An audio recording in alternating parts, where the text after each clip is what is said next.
This is the plaintiff, Minnie McLish. She says she hired the defendant to do some work in her house. She paid him, then he never showed up to do the work. She's tired of his lame excuses and is suing him for the return of her $300.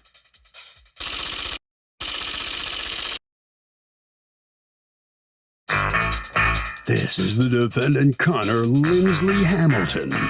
He says he spent 3 hours at the plaintiff's house preparing for the job she hired him to do. Then she turns around and changes her mind and wants her money back? No way.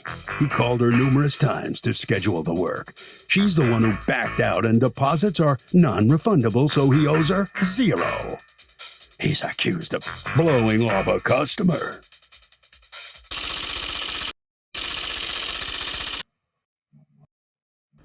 All parties, please raise your right hands. Welcome back to the People's Court. Next case on the docket. The plaintiff says that she hired the defendant to do some work in her house. She says the louse never showed up and she wants her money back. But the defendant says he was prepared to do the job, but the finicky plaintiff changed her mind and told him the deal was off. It's the case of no dough, no show. Thank you, Douglas. You're welcome. Okay, Ms. McLish, what's going on? I had called to, it was home advisors. I had called out to them to get someone, the handymans to come out because I needed someone to put a vent into my bathroom and to put little teeny sockets into the wall. Okay, so you went to Home Advisor, which is an online site, or you called them? I called them. Okay. And so what they do is they farm out jobs to different people who supposedly they have vetted. Okay, so what happens? That's how you connect with the defendant, and what happens? Yes, so I talked to Mr. Hamilton, and he said he was coming out.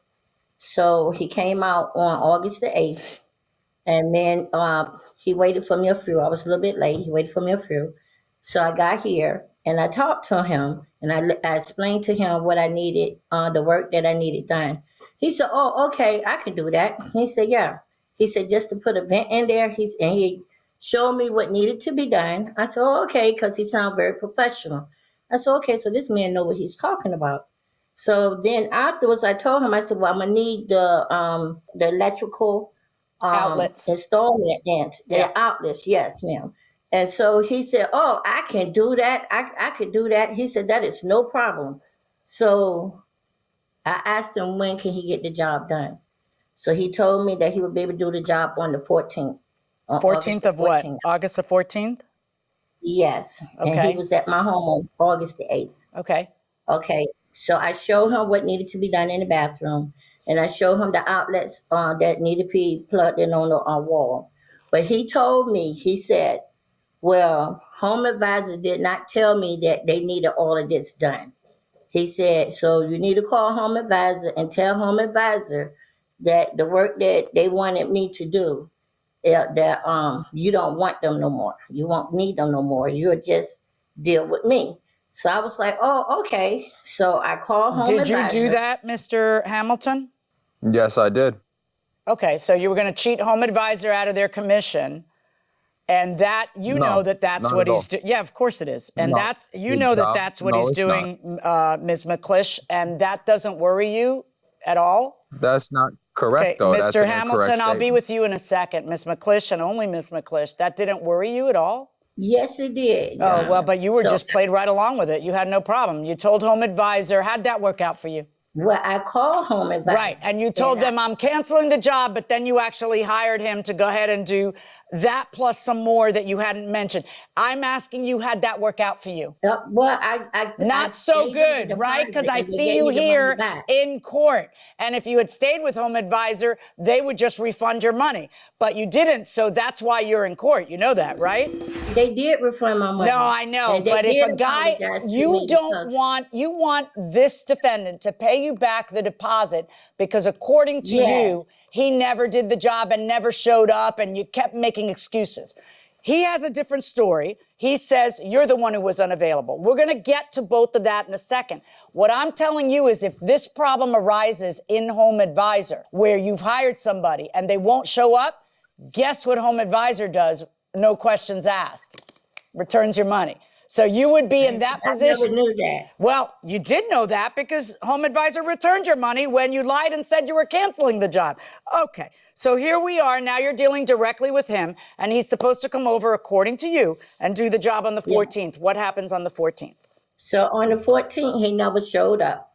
But before he left my home, I asked him, did he want check or cash? And he said cash would be good. Did you get a receipt? I gave him a deposit.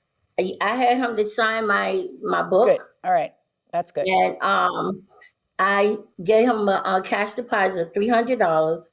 And I put down that on the due date would be August the 14th, 21. I will owe him $407.23. Okay. Because the job would have been $700. So what happened on the 14th? I called. He never answered until later. And then he was like, "Oh, I was busy. I'm sorry. I got caught up doing something else and everything." So he said, "But I will be out the next day." So the next day he never showed. The next following day he never showed. So I called and I talked to someone else.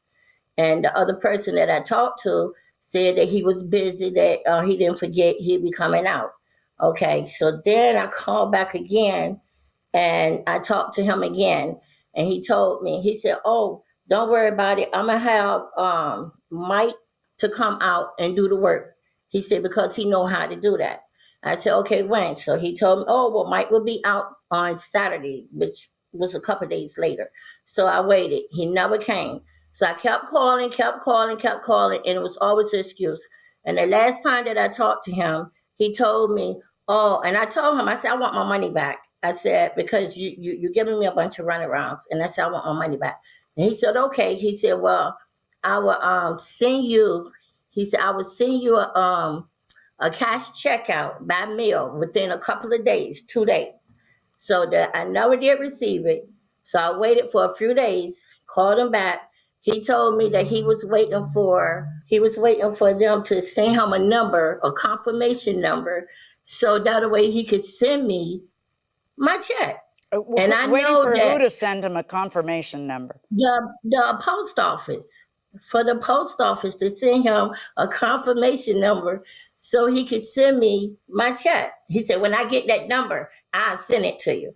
So I do know, I started thinking, I said, no, because I know when you goes to the post office and you do a package or you send in the mail, they give you a tracking number right then on your receipt. And they shows that to you. Yeah, what does that have to do with anything that we're talking about? Because he was saying he was sending me the $300 by mail. And he was waiting for a tracking number, a confirmation. He never did.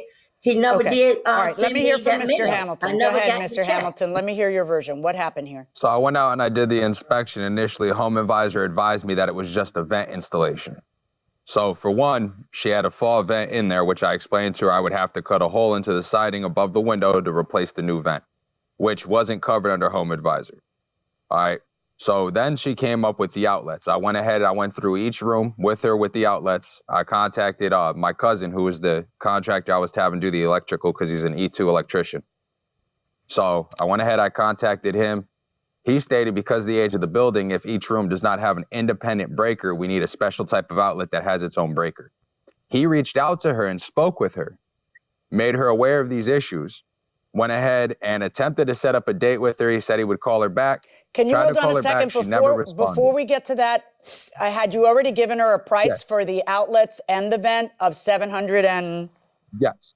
All right. So you had already priced the job. So now what you're doing, so there's a contract. She's going to pay you $723. You're going to replace the fake vent with a real vent, and you're going to install, or your employee, whoever you subcontract is going to install the electrical outlets. That's all she's out is $707.23. But now the electrical guy comes in and says it's way more complicated than that. You misquoted this because we're going to have to put... No, not at all. So you'll still do it? My quote was... the job was perfectly fine, still set. However, she never responded to my electrician, which is why the job got canceled. I sent her a text message. I let her know I can send you out a check. That's not a problem. I forgot to. That's my fault. Okay, but hold on one second. Why would you be sending back a check if it's her fault and she's the one who didn't follow up with the electrician? Because it's an entry-level business. I just started my business. So in order to keep a happy rapport with somebody, I would rather give you your money back than have to go through something like this. That's fabulous, except I can't help but notice that I'm here because you never did give her money back. So here's where things get funny. Due to the fact that the customer neglected to purchase the correct supplies, neglected to go ahead and recognize or acknowledge my electrician, I don't feel that I'm due to have to give her $1 back, but I'm willing to give her that. Is your electrician here to testify? No, he's not. How are you going to He was prove going that to be, however, she didn't call unforeseen. him? That would be hearsay. I mean, I can't, but can she? Okay. Can she prove that she did? No, she doesn't have to prove that she did. She's talking. Listen, if I have no proof and I got to go on word of mouth, am I going to believe the contractor who is delaying, in her view, delaying things and not going on the 14th? Or am I going to believe the person who's itchy as hell to get a job done? I know that Ms. McClish wants the job done. I don't think that she's neglecting to call anybody back. She's the one who hired you, who wants the job done. Explain why you were objecting when I was saying, so you're cheating Home Advisor out of their commission. And I want you to explain why that isn't. If you made the connection through her, why wouldn't, even if she has, I haven't finished my question. I haven't finished my question. Explain why it is, like, if you go there and she has a bigger job, why wouldn't you then just do the bigger job through Home Advisor? Because none of the job went through Home Advisor. I'm not done asking my question. Rather than telling her cancel Home Advisor completely and just go through me. Now I'm done. Go ahead. For one, no one cheated Home Advisor. What she paid is a referral fee. That has nothing to do with me. None of that money goes to me. Home Advisor does not pay me. She pays me. She pays for a referral from Home Advisor. So she's not paying Home Advisor for the referral, which of course will come off of your bill. Because she's going to pay whatever she's going to pay. So that would be off of your bill that would come off that referral because you got the referral. No one cheated Home Home Advisor. So when you don't go, if you don't go through Home Advisor, then Home Advisor got zero, even though they connected you with her, right? What did Home Advisor get? She still had to pay her referral fee. To Home Advisor? You told her to tell Home Advisor it got canceled, and Home Advisor returned the entire amount. But she still had to pay a referal fee. I'm sorry. Did you end up paying Home Advisor anything, Ms. McClish? I paid Home Advisor $298.48 and on August the 9th, and they took and credit me back on August the 20th, the $298.48. So net deficit to net payment to Home Advisor zero is what you're saying. You got the entire amount back by lying and saying that it was canceled. Okay. I do want to know that you understand that you have had to come and sue because you did that. Do you understand that, Ms. McClish? Yes, ma'am. Oh, good. Okay. All right. In any event, I do find that if the work did not get done and there's no proof that she, quote, failed to call a third party who you farmed it out to, I am finding in favor of Ms. McClish, return the $300 verdict for the plaintiff. Thank you, Your Honor. So the plaintiff has prevailed here, and Mr. Hamilton, the defendant's going to have to give $300 back. Mr. Hamilton, let me ask you what you're thinking right now. It's whatever. I offered her a lot lower price than any other contractor would have offered her. I gave her ample opportunity. I even did something which technically I don't feel I should have to do, which was I offered her to refund it back to her. It's my fault for not having copies of all that stuff. That's my own fault. I don't have any hard feelings. You know what I mean? I tried my best to help a customer, and the customer's not happy. That's just the way it goes. It's the way the business goes. All right. Well, good enough. I don't know if this will help your new budding company or not, but we'll find out. Ms. McClish, you're finally going to get your money back. I know you're happy about that, but you still haven't gotten the job done, have you? No, I still haven't got the job done. I'm going to have some of my family members in Virginia to come down and take care of it. Okay. They'll have to come a long way, but that's better than nothing. But good enough. Congratulations. Yes. You got your money. This is kind of an interesting case, Doug, because, a lot of times when you hire somebody to do work in your home, especially if it's a contractor, they will often hire their own subcontractors to do various parts of the job. And then it becomes an issue that if the subcontractor screws up, who can you sue? Do you sue the contractor? Do you sue the subcontractor? In this case, you have a plaintiff who hires this contractor, and if the contractor hires these subs and the subs don't do a good job, that's on the contractor because the plaintiff hired the contractor, not the sub, and the contractor's on the hook. The question is there anything the other one does that you find annoying? If so, have you told John? And have you, John, told Marilyn? Well, this could take a while, okay? Because really, it would be a lot easier to give a list of things that I don't find. No, just kidding. But yeah, I mean, look, about Marilyn, let's see. You're a pretty neat person in terms of just you know your workspace, your home, your bedroom, kitchen, etc. But you never put the cap back on the toothpaste tube. That's Okay, a little thing. It's just like I know, but you never do it. Oh, there's much more that annoys you about that annoys you about me than that. You don't pull the car up all the way in the driveway, and then I can't get my car out of the garage. Okay. So then I gotta get in a hurry to go somewhere. I gotta go back in the house, get the key to your car, do the pull car your ballet. Car forward. Then next time I see you, tell you for the umpteenth time, will you please pull the car forward so I can get out of the garage? Well, you know the drill. You've been there. Okay. So. Anything else?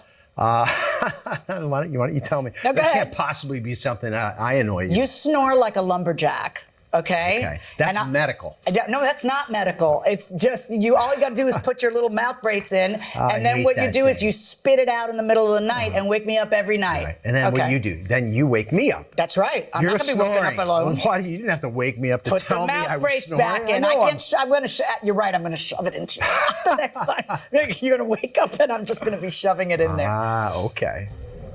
Thanks for joining us. We will see you next time.